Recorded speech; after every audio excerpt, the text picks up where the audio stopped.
అయితే ఈ 5 సంవత్సరాలు పరిపాలన తిరుమల తిరుపతి దేవస్థానంతోనే ప్రారంభం కావాలి. ప్రక్షాళన, ప్రసాద, క్లీనింగ్, లేకపోతే పరిశుభ్రత అన్నిటికీ తిరోధకాలు చేశారు. కడా నేను వస్తే పరదాలు కట్టే పరిస్థితి, ఇంకా హ్యాంగ్ ఓవర్ పోలేదు. పరదాలు కట్టేస్తున్నారు అంటే అలవాటైపోయింది. రెండోది, మనుషులు వస్తే వాళ్ళకి హ్యాండిల్ చేయడం తెలియడం లేదు. మనుషులు వస్తే హ్యాండిల్ చేయడం తెలియదు కాబట్టి కర్ఫ్యూ పెట్టేయడం. కర్ఫ్యూ పెట్టేస్తే ఎవరు రారు, ఇంక నేరుగా వెళ్ళిపోవచ్చు, నేరుగా వచ్చేయచ్చు అన్నమాట. ఇలాంటి కల్చర్స్ అంతా చూస్తే చాలా బాధేస్తుంది.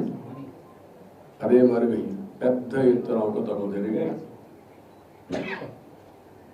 ఎప్పుడు కూడా కక్ష సాధింపు చర్య ఉండకూడదు, కానీ తప్పులు చేసిన వాళ్ళు కూడా ప్రక్షాళన చేయకపోతే వెంకటేశ్వర స్వామి కూడా సహకరించడు. దేవుడు కూడా చెప్పింది అదే, మంచి వాళ్ళని కాపాడుకోవాలి, చెడు వ్యక్తుల్ని శిక్షించాలి, సమాజాన్ని కాపాడాలి. అందుకే ఈరోజు నేను అందరూ చెప్తున్నా, ఈరోజు నేను చేసిన సంకల్పం ఇది. నా జీవితంలో మా కుటుంబానికి నేను ఏమి ఇవ్వాల్సిన అవసరం లేదు. ఎందుకు ఆ మాట చెప్తున్నానంటే 35 ఏళ్ల మునిపే నేను ఒక చిన్న బిజినెస్ వాళ్ళకి పెట్టి, రాజకీయాలపైన మీరు ఆధారపడకూడదు. ఆ రోజుంటే మా మిస్సెస్సే కాకుండా తర్వాత మా సన్ కానీ, మా కోడలు కానీ, మా మనవడు కానీ ఎవ్వరు ఆధారపడకుండా ఆ రోజు ఒక చిన్న బిజినెస్ వాళ్ళకి ఇచ్చాను. వాళ్ళు బాగానే చేసుకుంటున్నారు. కాబట్టి నేను వాళ్ళకి కాదు చేయాల్సింది, అయితే వాళ్ళకి టైం ఇవ్వాలి. నా జీవితంలో నేను చేసిన ఇంతవరకు టైం కూడా ఇవ్వలేదు. కొద్దిగా టైం ఇవ్వాలి కుటుంబానికి కూడా. అదే సమయంలో ఈ ప్రజలకు నేను రుణపడాలి. నిన్న జరిగిన ఎన్నికలు చూస్తే ఎవ్వరికీ నమ్మకం లేదు, భయపడ్డారు. కానీ నాకు నమ్మకం ఉంది, విశ్వాసం ఉంది, ప్రజల మీద అపారమైన గౌరవం ఉంది.